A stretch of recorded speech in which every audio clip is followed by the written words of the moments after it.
अगर तुमने भूल से भी किसी को एक शब्द भी बताया तो मैं तुम्हें जिंदा नहीं छोड़ूंगी। ये सिर्फ कोई आम डायलॉग नहीं है, ये हमें सीधा इस कहानी के हाई वोल्टेज टेंशन में खींच लेता है।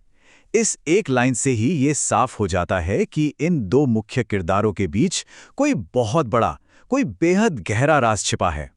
दांव पर बहुत कुछ लगा है, पर आखिर ऐसा क्या था जिसे छिपाने के लिए इतनी बड़ी धमकी दी गई? इस राज को डिकोड करने के लिए हमें पहले उस विशाल और ठंडे बंगले के माहौल को समझना होगा।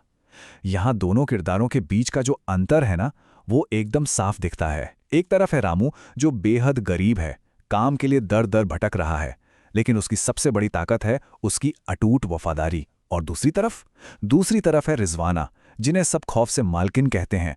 वो इतनी सख्त और ताकतवर हैं कि बंगले का हर एक इंसान उनके नाम से ही कांपता है। मतलब इन दोनों की दुनिया एक दूसरे से पूरी तरह अलग हैं।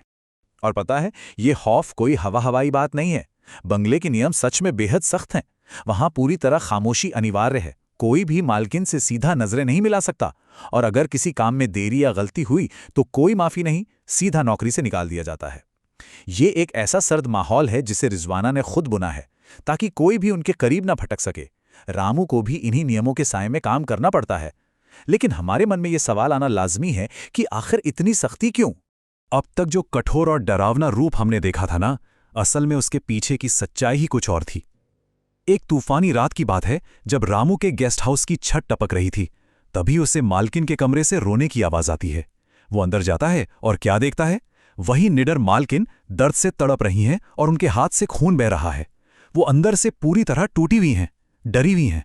अब सोचने वाली बात यह है कि बाहर से पत्थर की तरह दिखने वाली इस औरत के अंदर ऐसा कौन सा गहरा दर्द छिपा था जिसे वो पूरी दुनिया से छिपा रही थी।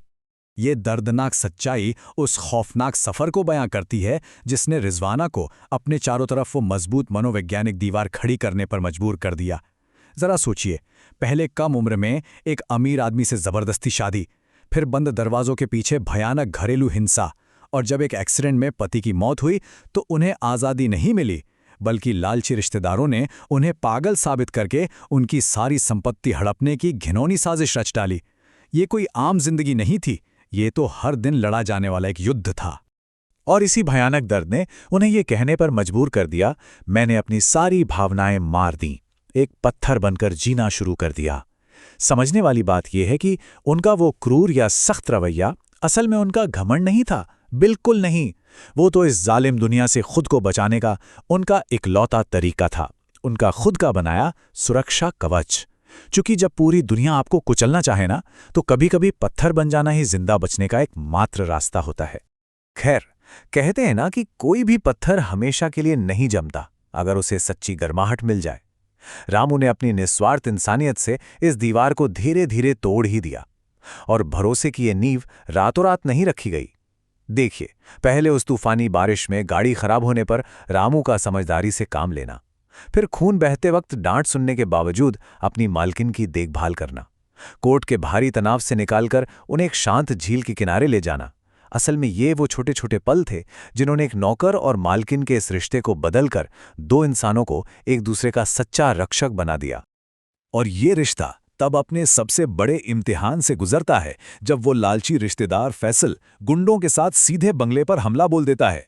रामू बिना किसी खौफ के सामने खड़ा हो जाता है और कहता है, जब तक मैं जिंदा हूं कोई भी मालकिन तक नहीं पहुंचेगा, पहले मुझे पार करना होगा। बेतहाशा मार खाने और खून से लथपथ होने के बावजूद रामू का वहां चट्टान की तरह डटे रहना, ये इस बात का सबसे पक्का सबूत था कि उसकी वफादारी को किसी दौलत से खरीदा या खौफ से डराया नहीं जा सकता। और इसका नतीजा क्या होता है, यहीं पर इस पूरी कहानी का सबसे बड़ा टर्निंग पॉइंट आता है। जो रिजवाना सालों से खौफ के साये में छुपकर जी रही थी, वो अचानक एक बंदूक लेकर सामने आ जाती है। लेकिन इस बार वो अपने लिए नहीं, बल्कि उस इकलौते इंसान को बचाने के लिए लड़ती है जिसने उसकी सच में परवाह की थी। ये वाकई एक रोंगटे खड़े कर देने वाला दृश्य है। ये हमें दिखाता है कि किसी का सच्चा साथ एक इंसान को कितनी बेइंतहा हिम्मत दे सकता है।